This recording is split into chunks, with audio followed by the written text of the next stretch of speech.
fashion industry is the world's second largest carbon emitter in the world, only after oil. The birth of fast fashion in the late 1970s has revolutionized the fashion industry. Clothes are now produced in a fraction of the amount of time, reducing quality and increasing demand in garment factories around the world. The increase in production and a decrease in retail price has encouraged millions of people to buy more and more clothes than ever before. According to the EPA, Americans throw away approximately 80 pounds of used clothes per person per year. Hi, my name is Smayerhofer, and today I will be presenting my pilot project proposal, Cradle to Cradle Fashion, to the Sustainable Apparel Coalition. With a steady increase in clothing waste constantly entering the market, waste management has become a major problem in the past 20 to 25 years. The problem has been passed on for consumers to secondhand stores for far too long. It is time that the brands take responsibility for their clothing. I propose a system that allows consumers to give their clothes back to the label to be reused or recycled. Today's presentation will be broken up into 4 major talking points. First, I will start off with my journey and why I am so passionate about the fashion industry. Then I will talk about my vision for this project. I will then go into a SWOT analysis and go through the strengths, weaknesses, opportunities, and threats that face the project. Following that, I will pitch my proposal and then finally explain how it will be executed and my suggestions for the brands. My journey with the fashion industry started my freshman year of college. I realized early on in my college career that people around me were really into buying disposable clothes every weekend at Forever 21 or H&M at the mall, and then never really saw them on them again. And at the end of each semester, I noticed that the dumpsters at the end of our hallways would always be overflowing with these clothes. And that really bothered me. So my second semester of freshman year, I decided to organize a clothing drive. And it was actually a huge success, and it made me realize just how much I could do as a leader and make a difference in my community. And we were able to donate over a truckload full of clothes to our local St. Vincent de Paul. And that really just started my journey with the fashion industry. I was dumbfounded by the lack of complete environmental restrictions in manufacturing countries once I started looking into the restrictions that fast fashion companies have overseas. I felt passionate about making people aware of these social justice issues, but I felt lost about how I could do so or where to start. I saw a real need for environmental justice and awareness across the board. I knew that my peers had no idea just how much their clothes contributed to global carbon emissions and to slave labor around the world. However, access to fashion factories' data is purposely guarded and protected. So I decided to focus all my energy on the end-of-life about how I could reduce that environmental impact. I decided to start off this project working with local thrift stores to reduce their waste and waste management costs. This started off as a great idea, but during the dawn of COVID-19, I was unable to complete these research and data analysis because all the thrift stores closed. Due to COVID-19 and its consequences, I was forced to pivot into a different kind of project. Instead of reducing waste at thrift stores, I decided to try to make a bigger impact by reducing waste within the companies that produce waste. After some mentorship and some more research, I found the Sustainable Apparel Coalition. Apparel Coalition, or SAC, is comprised of over 100 brands from all over the world that represent over 35 countries. From Patagonia to Walmart, which are 2 of the founding members of this coalition, this seemed like the perfect opportunity to work with brands who had made a public statement and agreement to make a more sustainable production and supply chain. Although most of the employees from the SAC were furloughed due to COVID-19 and it was hard to get in touch with them, I found a way to incorporate their brands into a pilot project proposal. I first started with a proposal that included textile upcycling, recycling, reusing, and donating. But after some contemplation and some reviewing with a mentor, I decided to just continue with a proposal that included textile upcycling. The vision for my pilot project proposal is to create an effective, efficient, and sustainable refurbishment system for SAC brand members. The system will allow consumers to sell their clothes back to the brand or donate them to the store directly. This will be achieved through brand collaboration and mentorship from other SAC members who have experience in the upcycled apparel industry. The system will grow into a mainstream collection system and service for all of the SAC brand members after best practices are developed from this pilot. As a pilot program, it's important to know the risks and benefits of this proposal. The following is a SWOT analysis that reveals the numerous environmental reasons associated with changing the end-of-life cycle and the additional economic benefits of this change. The weaknesses and threats portion discuss a more in-depth understanding of the project's impacts due to the COVID-19 crisis. Textile upcycling is not new to all brands. Patagonia, Eileen Fisher, REI all have their own renewed line that has been very successful over the past few years. As a member of the Sustainable Apparel Coalition and a founder of the coalition, Patagonia is willing to work with those partner brands that want to do good for the environment. One of the most significant strengths of this project is the partnership between brands.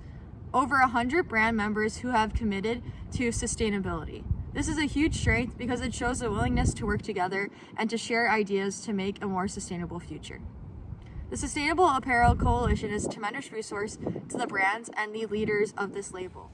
Another big strength that this project has is working with Patagonia, a company that has a successful history with refurbished clothes. Patagonia's Reno warehouse has the largest garment repair facility in North America. It has an archive of nearly every fabric and trim that has ever been used for this company. Some of the larger stores have the ability to also do minor repairs. Patagonia facility did more than 40,000 individual repairs in 2015 alone. There's truly an endless amount of opportunities that come with this program. In the true fashion of sustainability, the opportunities are environmental, economic, and ethical. The most significant environmental opportunity is reducing textile waste. There are countless amounts of opportunities when it comes to textile upcycling. There is an opportunity to create a circular economy within these brands and brands working together in collaboration. The collaboration is also an opportunity for these brands to reach new customers and consumers. Circularity creates a more sustainable environment for the brand and consumers. To get a better understanding of the environmental opportunities that are presented by this program, it's important to know some of the facts that come along with the fast fashion industry. The World Bank estimates that this fashion sector is responsible for nearly 20% of all industrial water pollution annually. It releases 10% of the carbon emissions in our air. 1 kilogram of cloth generates 23 kilograms of greenhouse gases. Fashion industry also devours 1/4 the chemicals produced worldwide. The creation of one cotton t-shirt, just like this one, requires 1/3 of a pound of lab concocted fertilizers and 25.3 kilowatts of energy. And the World Wildlife Fund has stated that it can take up to 2,700 liters of water to grow one cotton t-shirt. More than 100 billion items of clothing produced each year. 20% of those go unsold. Shredded, burned, or incinerated, as the popular couture company Burberry embarrassingly admitted in 2018. This is an opportunity to use those textiles instead of wasting. The McKinley and Company survey of 4 generations, and as you can see, Gen Z has a response rate of almost 35%, indicating a strong demand for sustainable clothes in this demographic. Millennials are close behind. This presents an opportunity to create new lifelong customers for these brands that are interested in sustainable clothing. While there is a plethora of opportunities, there is always threats to come to the success of this program. Pandemic, because it has presented such a major threat to companies around the world. The pandemic has caused major delays in production and shipments worldwide. Global shutdown has affected almost all phases of the fashion model, pushing meetings and important discussions about sustainability to the back burner. Basically, COVID-19 may pose the biggest threat to this project. Now that we've gone over the strengths, weaknesses, opportunities, and threats that face cradle-to-cradle fashion, I'll now read to you the one-page proposal that I will present to the Sustainable Apparel Coalition. This memo is for the Sustainable Apparel Coalition and its brand members. As a sustainability coalition, it is imperative that all steps of the system are as efficient and responsible as possible.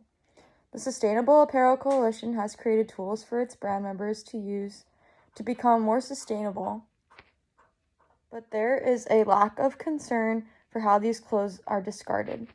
Therefore, as a leading partnership of apparel brands committed to sustainability, I propose a clothing refurbishment program. Cradle to Cradle Fashion will be a 6-month pilot program in San Francisco for 5 SAC members. Each brand will collect clothes at their flagship shop and send them to a refurbishment site. Consumers who decide to be a part of this pilot can decide to either donate or sell back their garments based on quality and age. To ensure the safety of consumers and workers, the clothes will be sanitized before they leave the shop. Workers in the factory will comply with CDC guidelines and follow social distancing while working. Unlike Worn Wear or Renew, this will be a collaborative, regenerated line of clothing. The clothes manufactured during this time will be sold as one regenerated line of sustainable clothes between the 5 brands based on the donation weight from each store. Brands will be given a thorough survey at the end of each program to help make the program as efficient as possible. Each brand will be asked to rate the program out of 100% based on cleanliness, organization, communication, convenience, feasibility, profit, and overall experience. These scores will determine the success of the project. If any brand comes back with a lower than 70% success rate, the project is considered a failure. A successful pilot will include scores of 70 and above. Patagonia has their own line of refurbished clothes called Worn Wear. This program is consumers exactly how they can recycle or sell back their clothes to Patagonia. As described on their website, it is a set of tools to help their consumers partner with Patagonia to take mutual responsibility to extend the life of their products. Patagonia makes the customer's purchase, and the program provides significant resources for responsible care, repair, reuse, and resale. How do consumers trade in their clothing? It's quite simple. Worn Wear accepts all Patagonia products. We encourage them to find a new home for any garments or items that are still usable. Any Patagonia product that has reached the end of its useful life may be sent back to us and be recycled or repurposed. The company asks the consumers to wash their clothes before either mailing them in or dropping them off at a retail location. This is a great platform that we learn from when using the Cradle to Cradle Fashion model. Patagonia has a few different refurbishment sites across North America that will be a great learning platform for the 5 brands chosen for this pilot program. Cradle to Cradle Fashion aims to model the Worn Wear policies and overall model to create a successful refurbished clothing line. Eileen Fisher also has a refurbished line called Renew, which has taken back over 1 million items to date. The program became so popular online that the brand is putting Renew shops in some of their boutiques. This is a high investment and high return option for any brand, and this model ensures total circularity and responsibility for all items. Here I have a work breakdown structure of how the system will work for the brands chosen for this pilot project. It goes into detail of how every step will be taken and the success of this program. Over the past 2 years, I've done extensive research on the fast fashion industry and its environmental, social, and economic impact on local communities and society. In my opinion, and from my research over the past 2 years, I believe that the best 5 brands that are part of SAC for this proposal are Abercrombie & Fitch, American Eagle, Aritzia, Mango, and Primark. These 5 brands are around the same price range and quality. They also target the same demographic, and their general aesthetic is about the same. More importantly, they are all considered fast fashion, so their impact will be a good judge of the medium of SAC's brand members. In conclusion, Cradle to Cradle Fashion presents an opportunity for a few brands to invest in the benefit of a circular economy. This is a pilot program that can be beneficial to all SAC brand members. Numerous strengths, weaknesses, opportunities, and threats to investing in a program like Cradle to Cradle Fashion. But the opportunities far outweigh the risks. This program can be looked at as a long-term investment in loyal customers and a more sustainable label. And overall, it is a great move for the SAC members. Thank you so much for your time, and please message me with any questions that you may have.